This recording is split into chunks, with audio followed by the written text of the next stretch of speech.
السلام عليكم اخوات، بخير لاباس كلشي بخير؟ نتمنى ان شاء الله تكونوا بخير وعلى خير. كنشكركم على التشجيع ديالكم، كنشكركم بزاف بزاف. وشي اخوات اللي طلبوا مني باش بغاو اللوبيا البيضاء، واليوم ان شاء الله انا غنلبي لكم الطلب ديالكم، غندير ان شاء الله معكم اللوبيا البيضاء ان شاء الله يا ربي.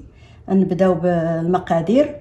عندي المقادير هنا، عندي كتر مرابعه 300 غرام. هذه عندي ديال اللوبيا من بعد ما فزقتها الليل كله، درتها في زكات وغسلتها وصفيتها من الماء. وعندي هنايا مطيشه هذه مطحونه، مطيشه لاصوص اللي كنديروا بها البيتزا، وهذه كنطحنوا مطيشه وكنصفيوها، كتكون على هذه الطريقه هذه.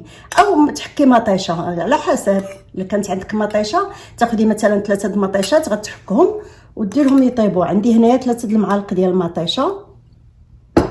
عندي هنايا ربيع، معلقه ديال الربيع، عندي ربيع في الفريكو، معلقه د الربيع بين قزبر ومعدنوس. عندي 4 ديال الدروس ديال الثومه مبشورين، بصيله صغيره مشلضه، انا ما كنديرهاش محكوكه، كنديرها مشلضه. وعندي هنايا العطريه، معلقه صغيره د الخرقوم، معلقه صغيره د البزار، معلقه صغيره د التحميره، معلقه صغيره ديال الملح، نص معلقه ديال السودانيه، ما بغيتش نكثر بزاف الحار. وعندي نص كاس ديال زيت العود، انا الاكثريه كندير زيت العود، سمحوا لي، وكل واحد على حسب الوجد اللي موجود عنده. دابا اول مرحله غادي ندير اللوبيا تسلق، نديرها في الطنجره ديال الضغط. اللوبيا كتبغي طياب، نديرها في الطنجره ديال الضغط، ندير عليها الماء سخون، ندير مثلا 1 لتر ونص ديال الماء، ندير لها 1 لتر ونص الماء حيت هي فازله دابا ما غتاخذش الماء بزاف.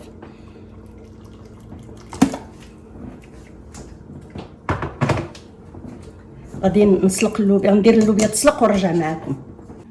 دابا درت اللوبيا تسلق في الطنجره ديال الكوكوط، غندير لها 30 دقيقه، غنرجع نصاوب لاصوص. غندير البصله هي الاولى طيب باش ترخى، حيت مطيشه دابا ما غتحتاجش طياب بزاف. ندير البصله وغندير الثومه، نخليهم يترخاو يطلقوا شويه، وعاد نزيد لهم العطريه. البصله ديالنا منين ترخات نزيد ليها مطيشه،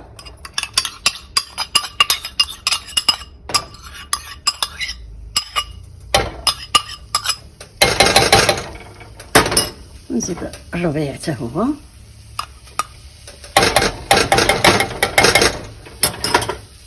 وغنزيد التوابل كلهم دقه، وغادي نرويها ونخليها طيب على ما توجد اللوبيا.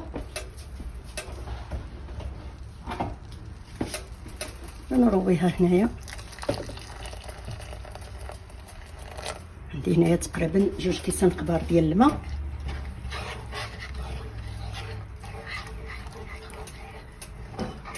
صافي نخليها مجموعه طيب.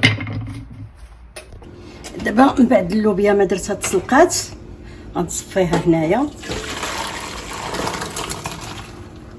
نصفيها، ولكن راه ما درتلهاش غير 30 دقيقه، راه هاد اللوبيا هادي شويه قاصحه، درت لها اكثر من 30 دقيقه، درت لها 30 دقيقه في 30 دقيقه.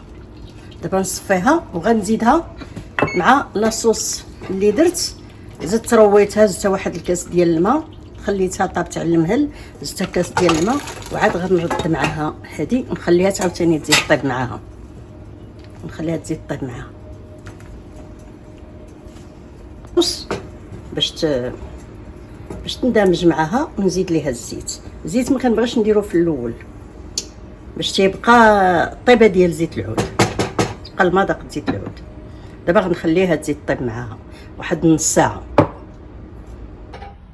وها هي ديبه ديال اللوبيا ديالنا، ها هي طابت، اللي بغى يزيد ليها مزيودات، انا ما عنديش دابا المزيودات ولا شويه ديال الربيع من الفوق، تحطها شويه ديال الربيع، شويه ديال المعدنوس من الفوق تحطو، وسميتو بغيت نقول لكم واحد القضيه. اللوبيا راه كاينه اللوبيا اللي كتكون طيابه نص ساعه كطيب، كاينه اللوبيا اللي ما كتبغيش طيب دغيا. هذه راه درت لها نص ساعه، في نص ساعه عاد زدت ليها ربع ساعه مع لاصوص وعاد طابت.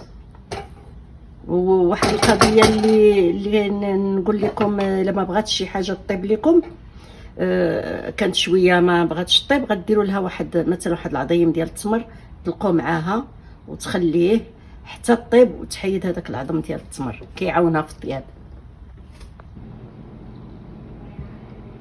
وها اللوبيا ديالنا هي وجدات، كنتمنى ان شاء الله تجربوها وبالصحه والراحه.